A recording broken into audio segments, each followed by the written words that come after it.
Hello, thanks for checking out this video. Today's video is another entry in my book and movie club, and it's going to be about the book Blade Runner and the genre of science fiction known as cyberpunk, which I think is very, very relevant today. Science fiction really is like a subcategory of philosophy, and a subcategory of science fiction is cyberpunk, which is a genre of literature and films and computer games now kind of defined by the concept of high-tech, low-life. So worlds which are dystopian, usually late-stage capitalist stuff, usually corporatocracies and things like that. And it depicts, which is what I think our capitalism is turning into.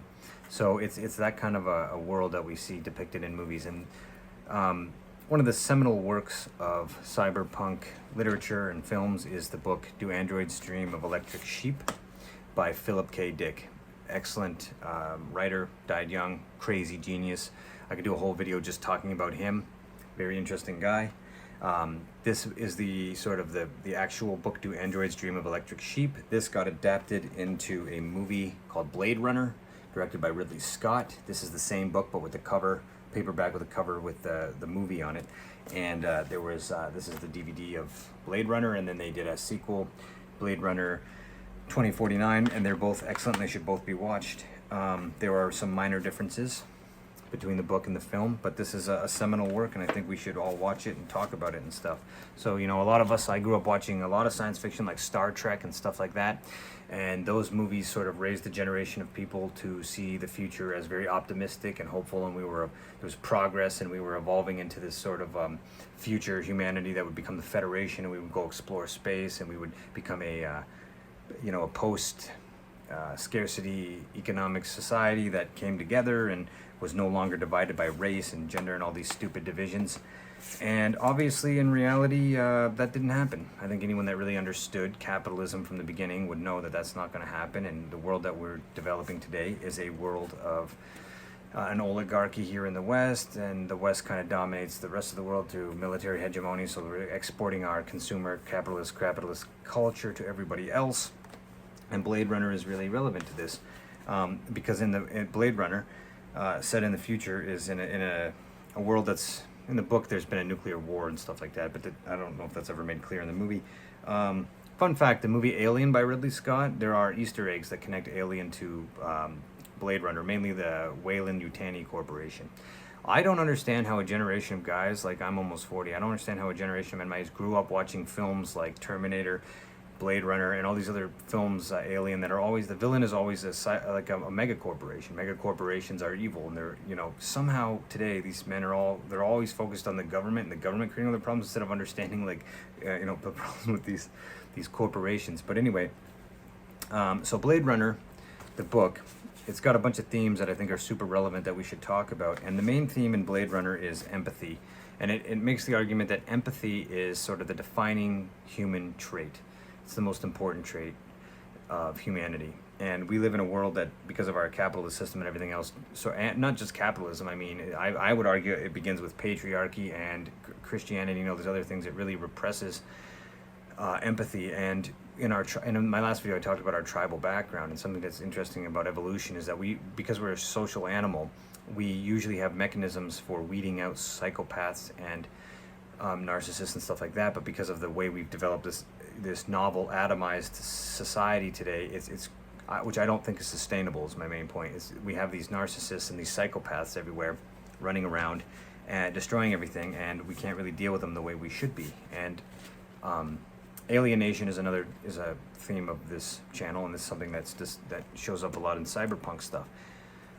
And I feel a lot like the protagonist in Blade Runner a lot of the time, because Rick Deckard has to go around and hunt down replicants, which there's a slight difference here between the movie and the book. Now, in the book, Do Androids Dream of Electric Sheep, they're dealing with androids, robot humans that have like an AI that makes them conscious.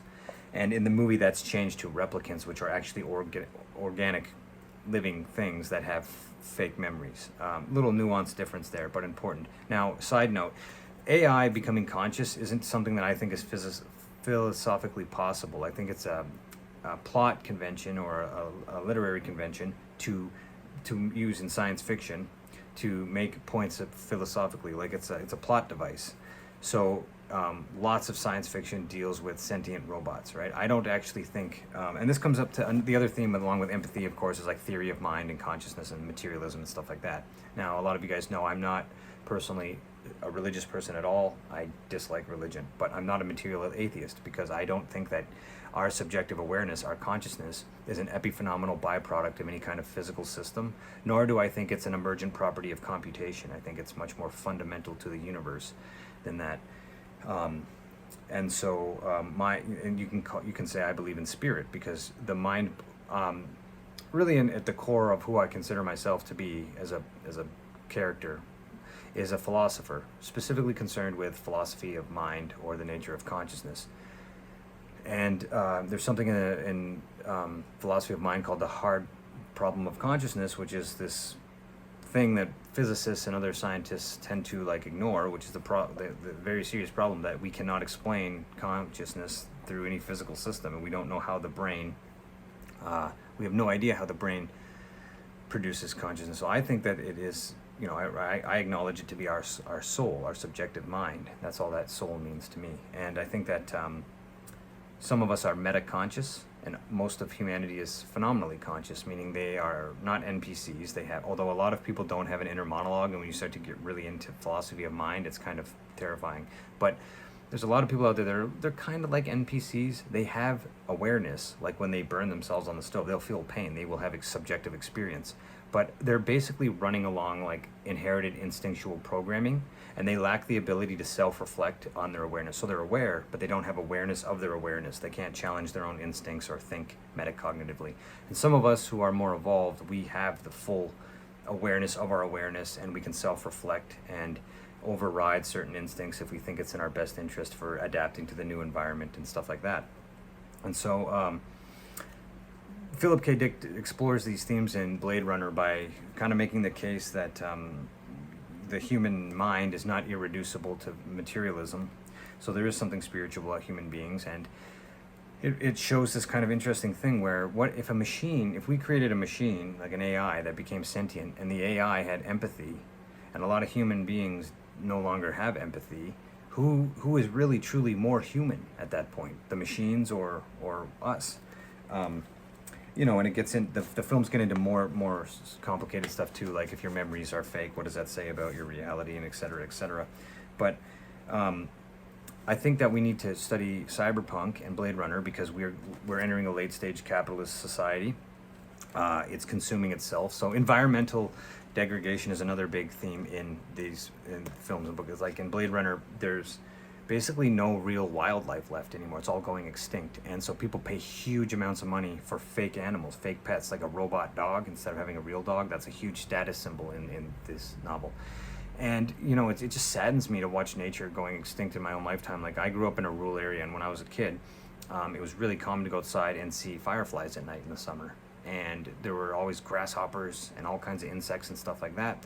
And, I was thinking about the other day, I haven't seen a firefly in Norfolk County in more than a decade, nor have I seen there are no longer any grasshoppers or anything like that. Well, it's a big thing. We use pesticides and all this other stuff, and we're basically just killing off all of the insects, which is going to lead to complete ecosystem collapse. We are totally fucking ourselves over here, and we're also killing off the bees, which are needed for pollination, and people don't really understand the food chain or how the world is an integrated system. So I don't think that a consumer society is sustainable. I think we're going to go extinct as a species because we kind of developed this toxic thing, and consumer society eventually consumes itself. So that's something we all need to think about. Now, in Blade Runner, this detective, he is hired to go around and basically, like, these corporations create robot humans to be slaves, or in the movie they create like artificial humans organically, and then they use them as workers, and they have a built-in lifespan that they die after just a small amount of time. They don't get a full human life. Sometimes they go rogue and they run away, they rebel, and then this guy has to go track them down and retire them, which just means kill them. Kill the ones that run away. They're like, our slaves that rebel and run away, like, you go find them and kill them. And so it starts to bring up like moral and ethical questions for the protagonist and stuff like that. Like I said, I feel a lot like him because I feel like Rick Deckard. I feel like I'm somebody who I live in Toronto in the city. I live in an urban area in late stage capitalism, surrounded by narcissists and psychopaths and people who have personality disorders and are not metaconscious, and they all just, the defining trait is they all lack empathy. Um, this is a bigger thing too, which is why I think we should talk about, like in my opinion, this comes down to culture. Obviously, it's not human nature. We are a mammal, a highly intelligent social animal, and that's why because of the mother-child pair bond and the fact that infants are not independent after they're born the way, like, say, a horse is. And when a horse is born, they can run around independent of its mother that same day. We're still developing outside the womb, so we've evolved empathy through the mother-child pair bond and all this stuff. But modern culture is repressing that, and patriarchy itself, patriarchy itself is actually something that stunts the development of most men. They don't understand patriarchy, so a lot of guys that will rush up to defend it because they have like a religious ideology, which to me is the same as a software program. I'll make another video where I talk about my biggest intellectual influence is Robert Anton Wilson, a polymath and a counterculture figure that passed away in the early 2000s, but super genius.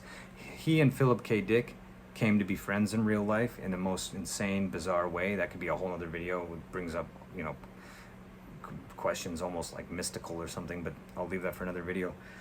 And I know a lot of people don't like reading books anymore, and they're just not going to read. I know you're not going to read this, most of you watching this, but the movies are cool, right? So maybe I can at least convince you to watch the movies and just realize, to me, it's just showing you we have to overcome consumer society. We have to overcome capitalism. We have to overcome things that really promote atomized, ruthless competition and putting property above humanity and human life and things like that. That's what I'm going at. It just sucks to see nature being destroyed by human consumption and all that stuff, because none of this is necessary, by the way. We have more than enough resources. Like, if you believe in God, for example, God has given us everything we need to prosper as a race, as a species on this planet, to build heaven on earth.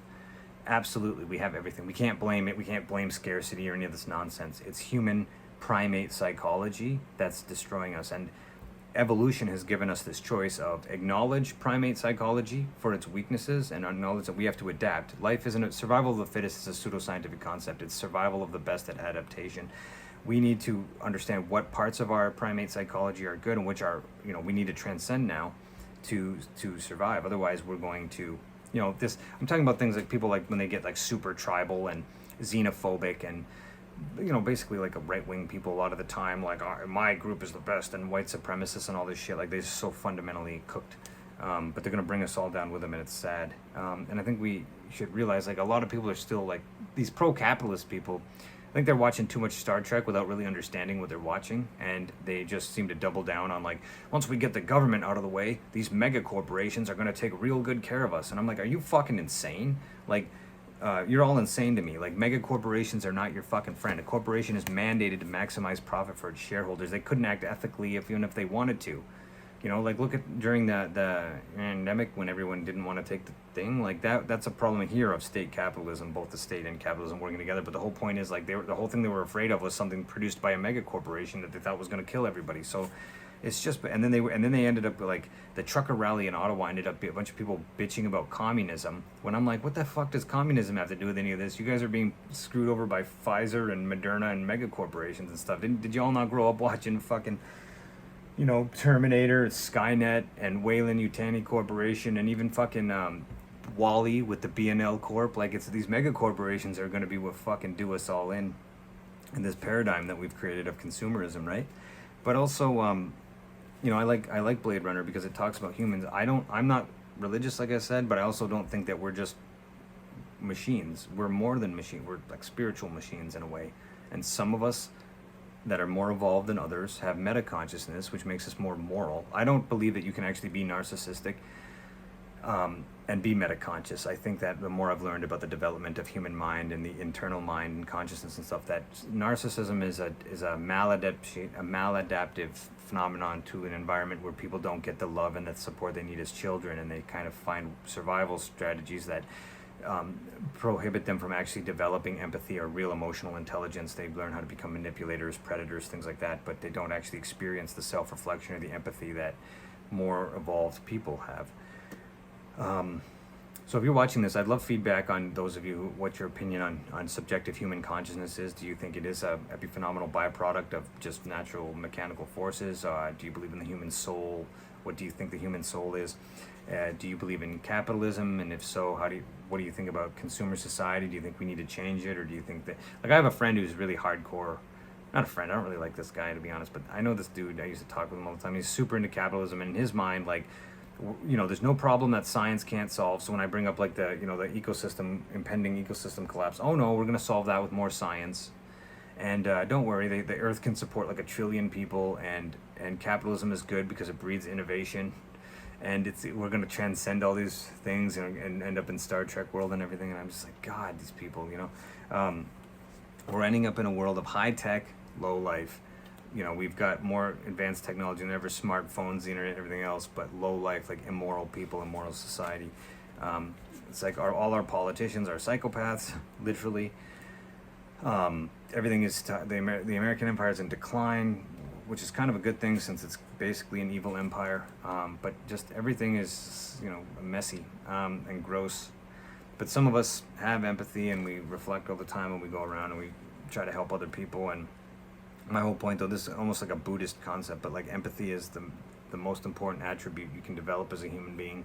And compassion, they're not the only ones that are important, but they need to be part of a balance of things that a healthy person has. And it's sad because like I keep my inner circle of personal friends. Like at my age, like I just don't have the energy or the time or the interest to like make conversation with a lot of randos anymore. Like to get to like I've learned a lot about people, but who I want to hang out with as friends and like my buddies in real life and stuff, it's mostly just a small group of people I've known since I was like a child that I know are not narcissistic and are just good guys. And most people I feel are just assholes these days, unempathetic, would stab you in the back to make a buck in a heartbeat, that kind of thing. I think right-wing politics in general, their defining attribute is that they don't have any real empathy. I mean, they'll talk and be like, yes, we do, but like just look at their behavior and sit back and assess it, and you can see that they're full of shit most of the time. So it's really cool. I think cyberpunk as a genre is the most relevant genre of science fiction because it's accurately predicting the world that we're headed into, has always seen that coming and seen the issues and the themes that we need to talk about.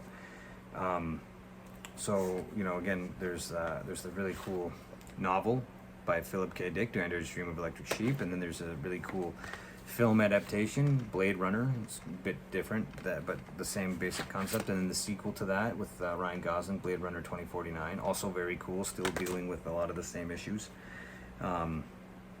And philosophy of mind, metaphysics, that sort of thing. And this is the kind of stuff that I think that people should read, reflect on, talk about, because they're more culturally relevant now than ever. I mean, the film came out in the 80s, and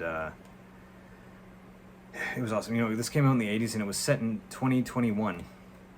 So we've already surpassed. This was set like 40 years in the future, and we've already surpassed that point. And again, like a lot of this in their world of 2021, like we haven't quite got as far as they have in here, but we're well on track to establishing that world. Also see a world where people live through their pets vicariously, and then imagine like a world where people have a robot dog, and then they put all the attention and love they should be giving to other humans onto that fake pet as a status symbol. Like I don't think that's far-fetched to see that coming.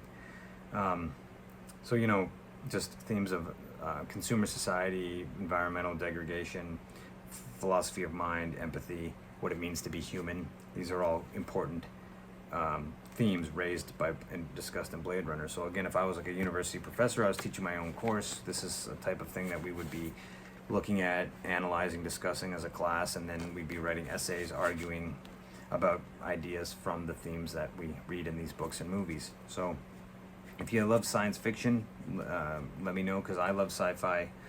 I love satire, I love a lot of things, but in this case, cyberpunk is my favorite form of science fiction, and I encourage all of you guys to read and watch these films, analyze them, discuss them with your friends. Any feedback that anyone has on the stuff I said in this video, please feel free to leave a comment. I would love that, and hopefully I'll see you guys in the next video. Thanks.